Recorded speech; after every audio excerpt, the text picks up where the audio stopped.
release the fourth estate. We appreciate for your coming. I'm Oscar John Kambona, and I have my team here. We are political and human rights activists based here in Nairobi. And today we are here just to highlight a few things that are happening in our country. And this begins with last year, 25th June of last year, when we saw the Gen Z's demonstration in our country. And after that one, there are certain demands that we gave to the government, but seemingly this government is not heeding to anything. And we keep on reminding them that we gave you some demands that you need to act on, but they keep on repeating those old games that they have always done to the Kenyans. So today we are here. We want to remind the government that and tell the citizens that we will not relent. We'll keep on fighting this regime because we know those shoddy things they are doing. And since last year, most people have been abducted, most people have been maimed, some have been killed.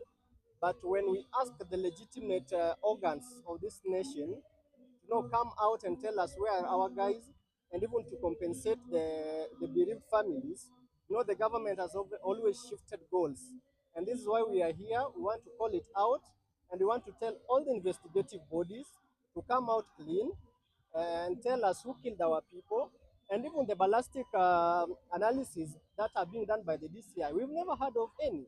So what does that tell? The IPOA recently was crying that the police bosses doesn't want to work with them so that we know which gun was used, where was it sourced from, which bullet was used from which gun. So these are the key issues that we want to present today. And again, we want to tell you, the press and the citizens, there's a lot of rot in this government. For the past 3 months, we are surprised that we have a government where people can talk. A lot of things are happening. Armories are being shipped into our country without them intercepting. What is that? A lot of communication is going on without the government intercepting. That tells us the NIS, the DCI, they are failing on their job.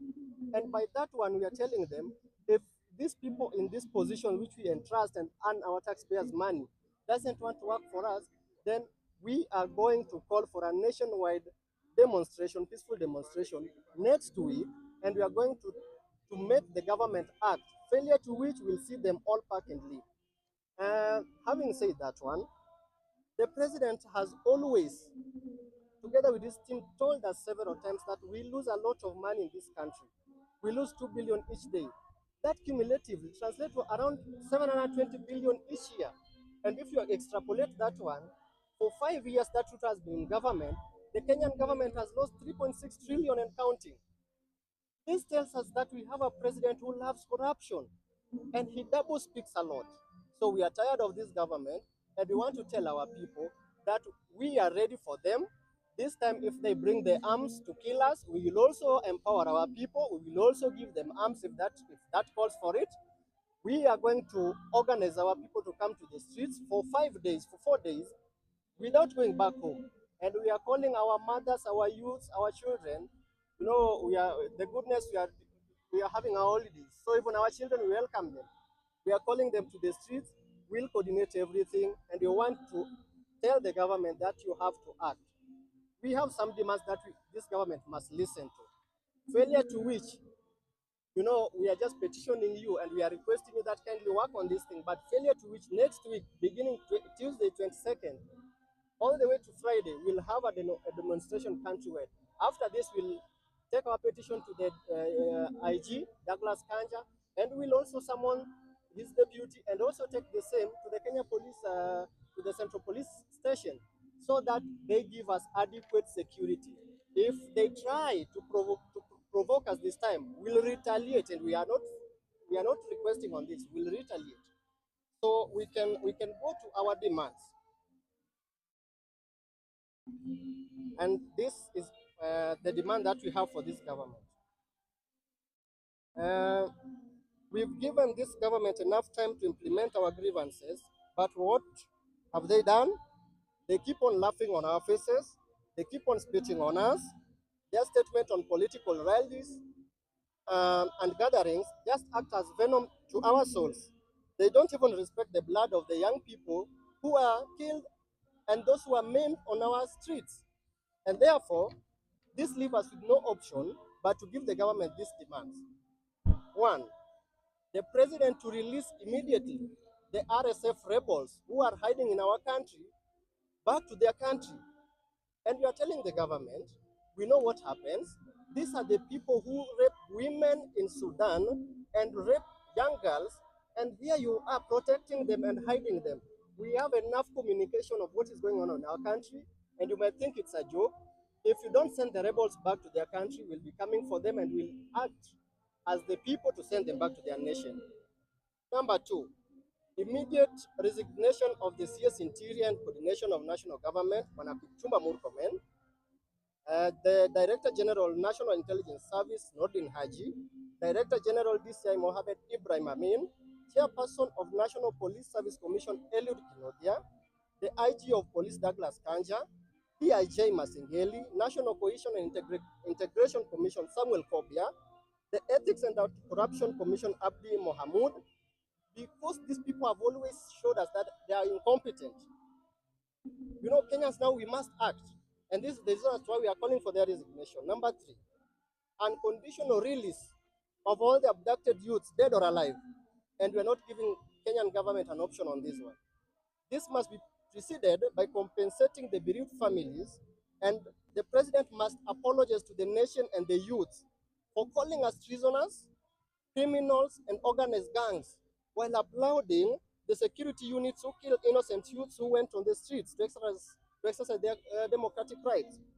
Point four, immediate release of the ballistic analysis report to the public. I want to tell you, the media, that our government, the reason as to why we can't have a proper, ballistic report in this nation is because a lot of armory is getting into our country through porous borders, and the government can't intercept. And these are the guns and the bullets that are being used on our people. So you tell me, if a bullet hits someone from a rifle which got into this nation without them intercepting, how will they prove, how will they analyze and tell us which officer was given that bullet? That is very wrong in our country. And we want to tell them we need all ballistic reports cable to the public and being gazetted. Number five, the government to stop with immediate effect abducting and torturing its critics. We want to tell Mr. Ruto, it is only a coward individual who kills their critics. Mr. Ruto, we want to tell you, you've shown us that indeed you are doing these things that we mention every day. And therefore, we are calling to stop abducting our people and killing them. Any killings which happens beginning today henceforth by the state will be resisted through all means, even if it means giving our people the armory to defend themselves. This is where the government has pushed us to. They kill us using the bullets that we procure with our own money. So we are telling the government, if you continue with that, we'll also arm our people to defend themselves. In fact, democratic countries like US and most countries in the Europe, people own guns. So what is the problem in us giving our people the guns? We are telling them, stop provoking us. Number six, immediately scrap off the university funding model, scrap off SHA, and settle all the pending bills owed to NHIF service providers for a smooth running of this nation. We also want to demand that the government reinstate back immediately the Linda Mama program. There is no Kenyan who complained about NHIF, but through greed, Ruto showed us that through greed, he can come up with, I'm an economist. And if I can ask you, how do you get into a country where you want to change all sectors of economy abruptly? Man, start with one, let it work, move to the next. You can just move, changing everything abruptly. So we want to tell the president and its team to reinstate Linda Mama with immediate effect. Seven, we want a forensic audit to Kenya's public debt and make the document available to the public. Subsequently, clear all pending bills accrued in previous financial years. We also demand that no extra taxes are weighed on Kenyans. The Finance Bill 2025-2026 is another heavy yoke that is being mounted on our people. And we are telling the government, we are not going to accept We are not going to accept the financial. In fact, we have already rejected it because you are adding more taxes and we can't see what these taxes are doing to us. So please settle all the pending bills, make our public debt, do a forensic audit to our public debt. Number 8, gazettement of all government projects, both work in progress, completed, and the money pumped into those projects and the contractors who won those tenders. You know, the government is hiding a lot through this tendering process. And through this, we also want to ask the parliament also to repeal the Finance Act of 2014, because this is giving a leeway to this government so that they can proceed on with their corruption bills. And we are telling the president, please don't dare this round to interfere with more taxes, giving our people more taxes. I think we need to make something clear to our people. For the past 3 months, we've had a lot of engagement with our partners. You can see us here, you might think that these are just young, young activists. But I want to tell you that we've engaged our partners and we know the road that is going on.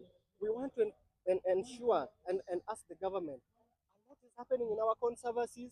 You know, the British are everywhere, the US Army is everywhere.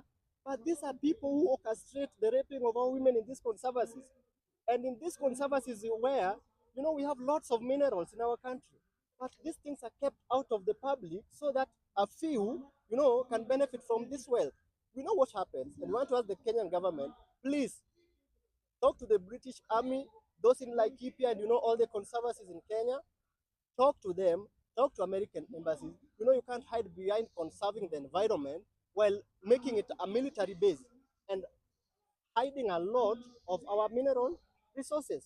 We are telling you, tell those people to go back to their country. There's nothing they're helping us. When you are torturing us, they don't even speak. So, or what help are they to us? Having said this, we are aware that through government machineries, they'll try to create a narrative that these statements are not factual. We want Kenyans to remain vigilant. Ruto is out to do anything to retain power come 2027, but we will thwart it. We are ready to do anything to protect our country from the hands of killers and corrupt individuals. Our country is rich in natural resources and we've ascertained the value.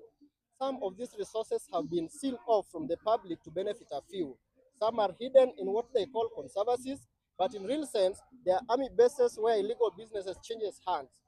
We raise our taxes, which is capable of running our country, but due to runaway corruption, we find ourselves in the bondage of foreign and domestic loans.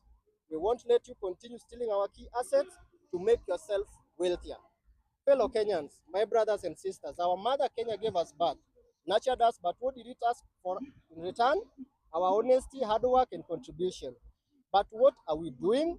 We are bonded by chains of unemployment, seen abroad in sight of opportunities. We are trapped by the selfish gains of political parties. Corruption has woven a web that extinguishes the light of our future. Our ancestors shed their blood to give us this nation. We cannot sell it. We cannot lose it. They point the finger, they shift the blame, but we all know it's the same old game. Power and greed is all they crave, us left alone with no one to save us. So this is our statement, and we are telling the government that if you think you are very smart, we know where the armories that got into our countries are. We know those who have been given these armories. We know the communication that you people are having with the RSF rebels who are raping our women.